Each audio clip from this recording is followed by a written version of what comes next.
What is up, F&G followers and the members of the YWC? We are back, the JC Styles, Brian Crazy, and we are here with our Night of Champions predictions for this coming Sunday. We got a stacked card. We're just going to run right through the card real quick, give our predictions, briefly discuss the current storyline. And sorry for the wind. I don't know what's going on. I don't know if we're expecting a storm, a rainstorm, hailstorm, whatever. It was like 75 degrees. Now it feels like it's 50, so... New England's a wacky place if you've never been here. Sorry, didn't mean to cut you off. Just quick couple thoughts before we get into the review. A lot of people have been asking me on Xbox and on YouTube about information on WWE 12. As far as right now, I do not have the achievements. The only thing I do know is that WWE is adding 6 more Divas out of the 14 that are still mystery on WWE.thq.com. So once that information comes to you, myself, I've been covering it. As you guys all know, I will get that to you as soon as possible. So now, with the Night of Champions. Exactly. As you guys have followed the videos in the last few weeks, there's been a lot of developments going into Night of Champions. Like JC said, we have a pretty stacked card. As it looks, there's 6 official matches, but once SmackDown rolls around this Friday, it'll be 7 official matches on the card. So we are going to cover that match. This isn't a spoiler. It's just, if you guys have been watching the show, you should be able to tell that this match has been coming. Yeah. So we'll start right off with the United States title match. Fatal 4-way, we're going to see Dolph Ziggler versus Jack Swagger versus Alex Riley versus John Morrison. And in the last few weeks, Vicky Guerrero has been reaching out to Katarina Swagger. She's managed Ziggler for well over a year now. Yes. And Ziggler and Swagger can't get along. They tried to have the tag match on Monday Night Raw, which completely fell apart. And there's no love lost going into this match, so these two are going to be each other's opponents. Riley is hungry, and Morrison is hungry. After his neck injury, he's back. He wants gold. He was in the main event picture a couple months ago. Now he's in the U.S. picture, but is this valuing the U.S. title again now that we're getting former world champions, former world champion contenders in the U.S. title picture? To be honest, I really don't know. I mean, as of late, I mean, the U.S. title has been being booked properly with Ziggler defending it. I mean, even when The Miz had it, and then he jumped from being United States champion to WWE champion, there's a lot of guys in here that have been world champion at some point. You had John Morrison, ECW champion. Jack Swagger was ECW and WWE champion. I'm sorry. World heavyweight champion. Yeah, world heavyweight champ. And A-Rye is just bursting out onto the scene in his solo career after being Miz's assistant. So, predictions, I want to see A-Rye win, because the fact is that WWE hasn't really been doing much, but they've been trying to push him a little bit. I think giving him the United States title and having him go for a couple of months will push him a little bit further. I'm very high on A-Rye as I am with John Morrison, but John Morrison has been there. He has been champion before, regardless of where, tag team, mid-card, whatever. It's A-Rye's time to shine. I kind of do agree with you. Morrison will bounce back. Like he always does. Ziggler will bounce back. Swagger, not so much. Swagger kind of needs this, and Alex Riley needs this. I think A-Rye needs it more because WWE isn't really pushing him to the extent that they need to be pushing once the program with The Miz kind of ended, Alex Riley's kind of faded into obscurity once again, which is a shame because this guy has got what it takes. Gimmicks aside, BS aside, this guy's got what it takes. So we'll move right into the next match. We'll go Kelly versus Beth Phoenix for the Divas title. Beth Phoenix has been dominant in recent weeks since she's teamed with Natalya, and they've become kind of the reformed Divas of Destruction, if I may use that term. Kelly's been put on notice. Kelly was put on notice several months ago by Carmella. She stepped in her game just a little bit, but I don't think it's going to be enough to take out Beth Phoenix on Sunday. Well, as far as I know, I mean, Beth Phoenix has always been dominant in the Divas division, even back when she first started in WWE. I believe when she was feuding with Trish Stratus, I believe she had a couple matches with Trish Stratus, if I recall. And, like I said, I mean, Beth Phoenix is definitely the glamazon, and she definitely needs gold around her waist. I mean, the WWE's whole keeping the title on women who can't, well, don't get me wrong, the women who can wrestle, but not to the extent that Beth Phoenix has. Beth Phoenix is a very talented competitor, not taking anything away from Kelly. She's worked very hard to perfect the art of in-ring. Well, let's just be honest. I mean, Kelly's there for different reasons, not just for the wrestling. She's the WWE's Barbie. Well, as put on as by Beth Phoenix. Well, I didn't really want to use that term, but yeah, she is a pretty face. Does she help sell? Does she help move the product? Of course. Yes. Does things with Kelly on them move? Yes. Do things with Beth Phoenix on them move? I'm sure, but maybe not to the extent.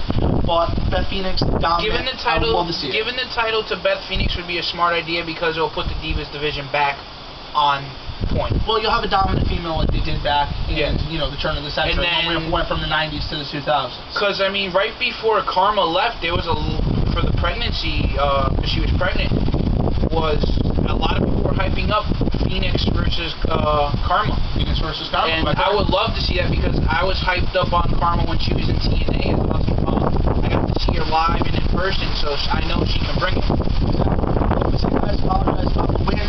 We, got everything set up out here, the camera and all the gear, and this happens. Yes. So we decided just to continue for the first time that me and JC Styles have been together doing a video in weeks. If you guys haven't followed us the last few weeks, we were affected by Hurricane Irene, which hit the entire East Coast of the United States of America. We know not everybody is from the U.S. We have a lot of foreign viewers to watch us on a either daily or weekday basis. And, it's just been tough normalizing once again down here. We went almost a whole week without electricity, and just, not to go too much into detail, but this is the first time we're back, so we decided just to move forward with it, and we wanted to talk about this card. So we both pretty much agree Beth Phoenix needs to dominate and bring back prestige. I don't want to use the word prestige because I think it devalues Kelly, and she's a competitor that goes out there and she can end up paralyzed by the end of the night, so I respect the competitor, but I think it'll raise the level of the Divas title. Yeah, I mean, but I've always been more about the in-ring aspect more than, oh, well, she looks beautiful and she can go out there. I mean, that's why I'm so very fond of the Knockouts, because they go out there and they both kick ass and look.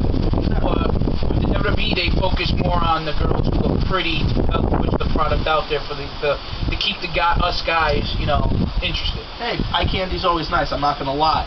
So we'll move right into the next match. We're going to see Airboom, which is the newly formed team of Kofi Kingston and Evan Airborne, go against another newly formed team, The Miz and R-Truth.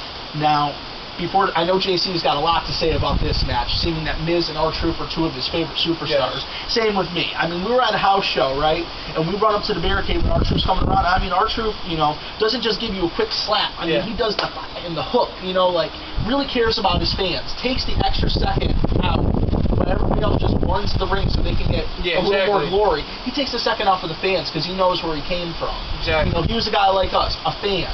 And now he's Ron the Truth Killings, one of the sickest superstars to grace your TV in the last 10 years. Yeah. Regardless if he's been a world champion or not, he's a talented superstar. And now you put him with The Miz, which is another talented superstar. They've created a power team. Yeah. But Evan Bourne and Kofi Kingston are no joke either. So this is going to be one hell of a tag match on Sunday. Yeah. If they let them go out there and they let them do what they need to do, and that's wrestle, we should be in for a very good tag team division. And you know what? It's actually given the tag team division a little bit more notice because, like we all know, the tag team division is kind of lacked in the WWE as of over the last couple of months. I want to say over the last year and a half. I mean, I think that's accurate. I think it really is. Since the Hart Dynasty broke up, there hasn't really been a good tag team division. And when the Hart Dynasty picked up the titles, the title defenses stopped. Yeah. They slowed down incredibly. Yeah. Then we went to, the various incarnations of Nexus holding the title. Then what the nice thing? I mean, a lot of people are going to call Santino and Vladimir Kozlov a joke, but they did put those titles on the line more than probably any of the previous champions in the last couple of years did. Yeah. And was Santino more comical? Now with Vladimir gone, they're a great team. That was a great team. Now what's Santino going to do? I mean, it'd be kind of funny to see, Santino come out with the spiked gel hair with Zack Ryder. It was a comical tag team. Yeah, but this tag team match, I like all four competitors. They're all my favorite stars.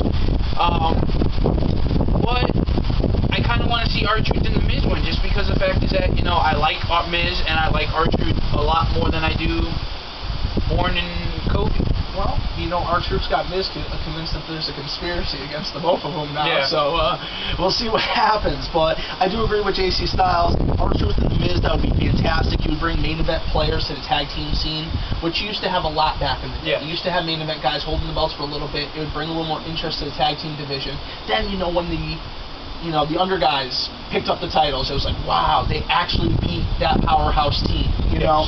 But in the same right, if Air Boom did hold on to the titles, it would be beneficial for them. It would help their team move further, but there could be a nice feud between these two. It could go either way. And I really wouldn't be disappointed. R-Truth and The Miz, though, would be nice. I'm not going to lie.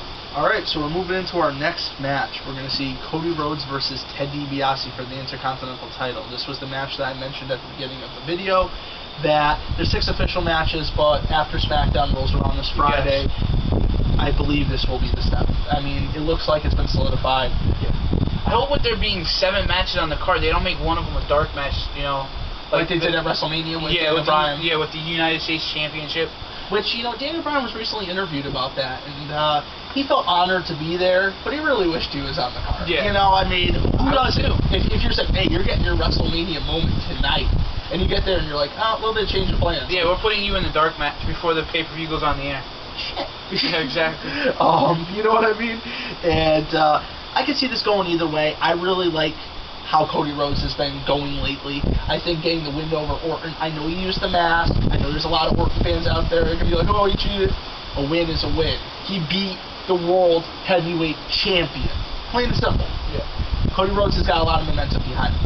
Well, but actually, in all retrospect, if you're going to do that, Mark Henry deserves the assist because he actually distracted Orton, which allowed Cody to hit him with the mask. Well, he distracted Orton, but he more or less distracted the ref, which allowed Cody to hit him with the mask. I mean, if we have to. Well, Orton had his eyes set on Henry as well. So you got the world's strongest man staring you down. What you going to have your eyes set on? The match, but.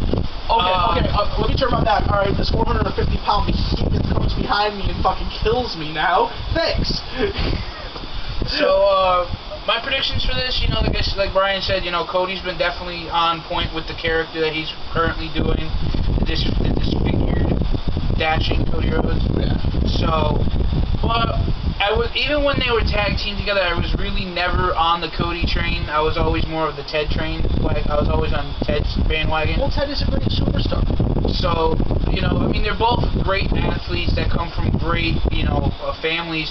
Especially, Ted DiBiase's father, Cody's brother, Dustin, who, a.k.a. Goldust, and then his father, Dusty. Exactly. The American Dream. So, it can go either way, but I want to see Ted win the title just because he's been, other than this storyline, anything before pairing the two back together, he was doing nothing. He was wrestling on Superstars. It would be nice to see Ted DiBiase back on top. Exactly. See him back on top, get a feud between him and Rhodes, or maybe if Ted comes up short this time, keep the feud between him and Rhodes alive. Don't let it die off after this pay-per-view. Keep them in a program together. I mean, there's plenty of ways they can keep it moving, but let's keep this moving.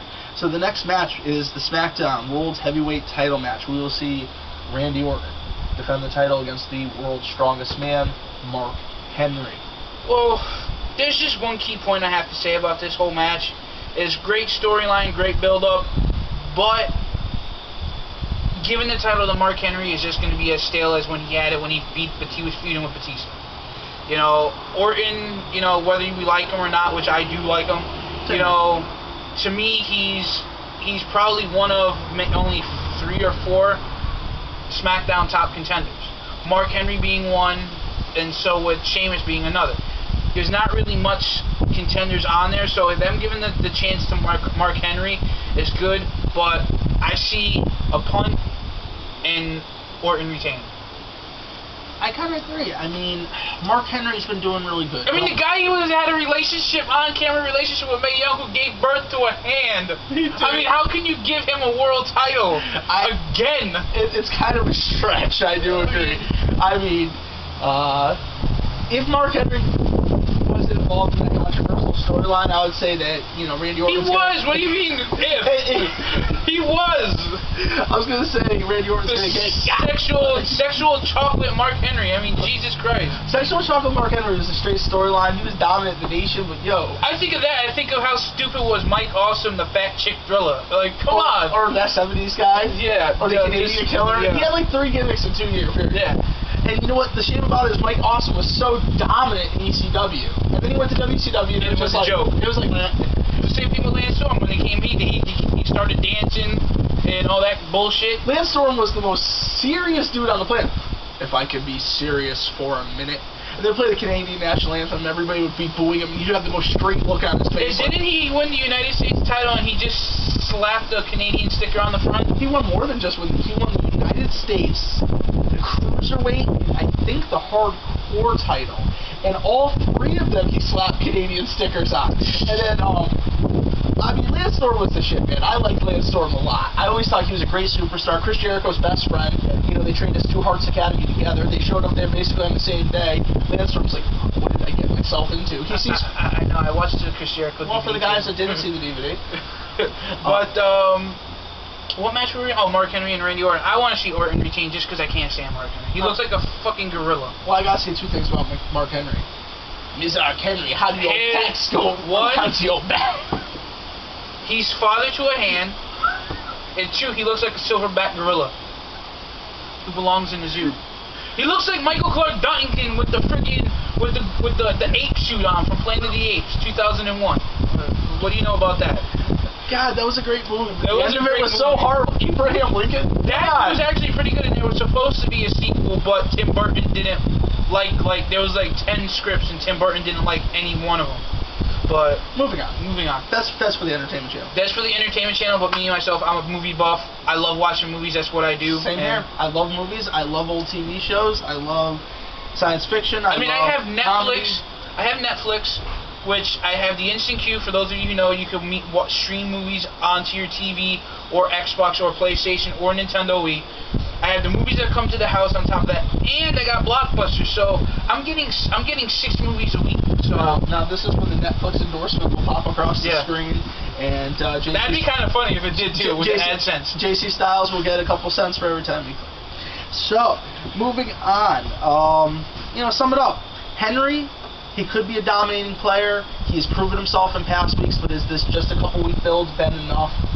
I would kind of like to see Henry because it would change the dynamic of SmackDown. Or maybe have Orton dominate and then have Orton, kind of be like, have like a 3-match series. Have Orton beat him at United Champions, and then have Henry kind of dominate Orton, but Orton sneaks through the back door by the skin of his teeth. And then you give Mark Henry the title at the end of the year, right before the Royal Rumble, because WWE has that MO where they scramble the WWE Championship and World title defenses and title changes right before they get that scramble for the perfect WrestleMania main event. Oh, of course. The storylines that go along in the summer and the fall drastically changed by the time we hit Royal Rumble going into WrestleMania. Exactly. That road, like JC said, that road to WrestleMania is where it's refined for the next year. Which this year they started a whole year early. So WrestleMania 28 is looking like it's gonna be the biggest event going. Yeah, but here's the thing about the whole John Cena Rock thing, and I've said this in many videos. WWE went ahead and guaranteed the WrestleMania main event a year in advance. Who knows if John Cena's gonna be at the top of his game or even healthy? Or is The Rock going to be around to be able to wrestle? Well, The Rock, I'm sure if The Rock made the commitment. I know that they made the commitment, but I mean, shit happens. Yeah, but he ain't backing out of it. And unless John Cena's dead, he's going to be there. So we're going to see this match. But it's speculated. Well, it's not. It's confirmed Rock will be at Survivor Series 2011, but it is speculated that he might wrestle at the event. Yeah. Check out that update for more information. We'll move right into the next match. We'll see Del Rio go against Cena for the WWE This will probably be the only time I'll root for Del Rio because I don't like Cena. I know you're not a big fan for Cena, but you have to admit, Del Rio has impressed you in recent months. That's a bit of a stretch. I know you haven't been, when we've been watching, you haven't been hating on the guy too much. I haven't been hating on the guy because I don't like the way that they went about giving him the title. They pretty much basically... The backstage politics was that, Del Rio was ready at the Royal Rumble. He was ready at WrestleMania. He was ready late last year before the Royal Rumble. You know, and the whole process of him giving the title to him was they were originally going to go with Mysterio being WWE champion into the Tour of Mexico. Now Del Rio's being the champ as the Tour of Mexico. Like, I don't have no problem with it. Unless it could change. Yeah. They could have, just like Del Rio becoming champion was scrapped 3 times, they could scrap this yet again and decide to give the momentum back to Cena going into Survivor Series. Yes. I know we still got another pay-per-view before the Survivor Series. No, we don't. With Hell in a Cell. Do we? I believe Hell in a Cell is in October. Or is it Vengeance, or whatever they're going to call it. I think Vengeance was Night of Champions, so it used to be Vengeance Night of Champions. Yeah, but I remember in WWE magazine. You continue talking, I'll look it up. I think it's Vengeance will be the next pay-per-view, unless they're running Vengeance and Hell in a Cell like they did last year. Remember, they ran 3 pay-per-views within a 5 or 6 week period. So, basically, I want to see Del Rio. JC's not a huge fan of John Cena. He wants to see Del Rio.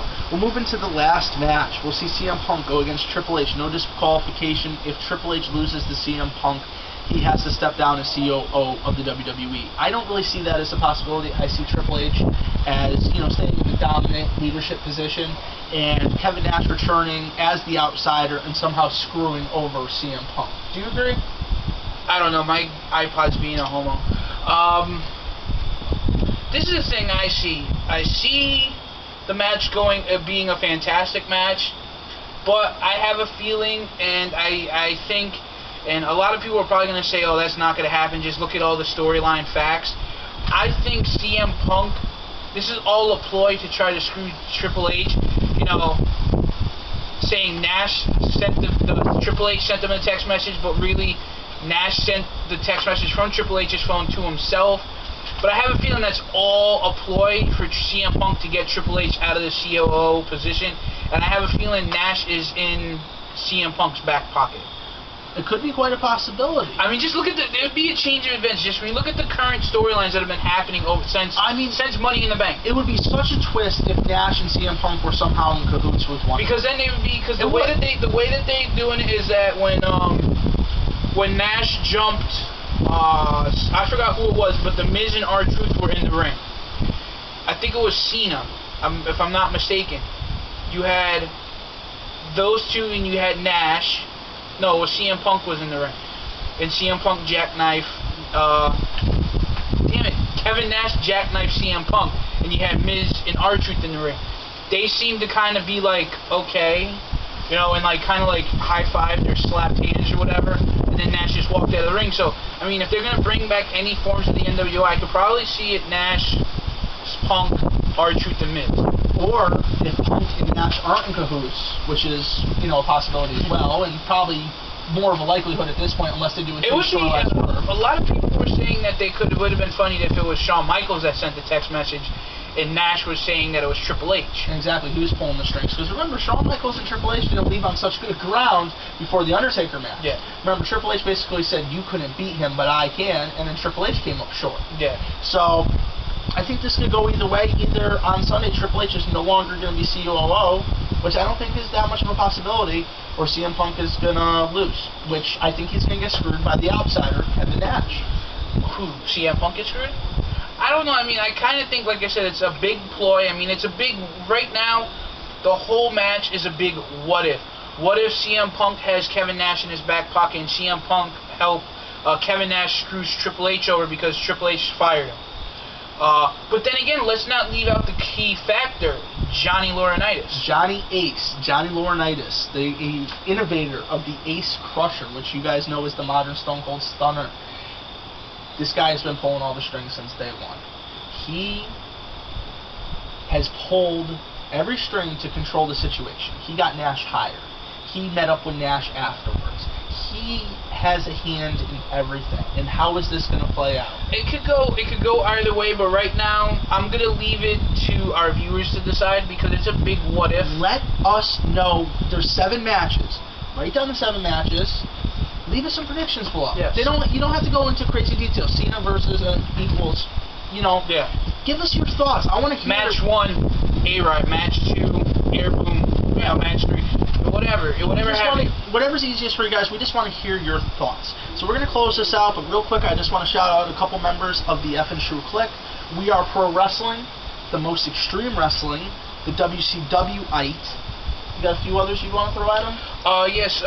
My buddy, who is actually my buddy's brother-in-law, who they're both from Florida.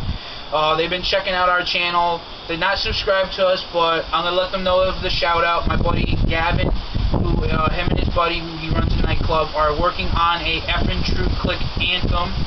F and True Wrestling and F and True Click Anthem, which that will be debuting hopefully in the next couple of weeks. They just finished the mix. They also remixed it, so they're going to be sending us the mastered versions, so that way we can use them. And, you know, keep an eye out for that. Also, you know, just check out our sister channel, F and True Entertainment, for all of your entertainment needs. And, you know, basically, you know, just last couple closing thoughts. You know, if I missed any members of the clique, I apologize. I didn't write down everybody's name. I know a lot of you guys by your real names and your screen names, so everything's just kind of jumbled right now. You know, we just went at this for, I'm sure, 25 minutes. Yes. So a lot of thoughts are circulating right now, of possibilities and conclusions and this, that, and the other. Impact will be on shortly, so I want to get inside and catch that. But I think that's about it. Yes. So for F and True Wrestling, JC Styles, Brian Crazy. have a great week, and we'll see you back later on. Catch you.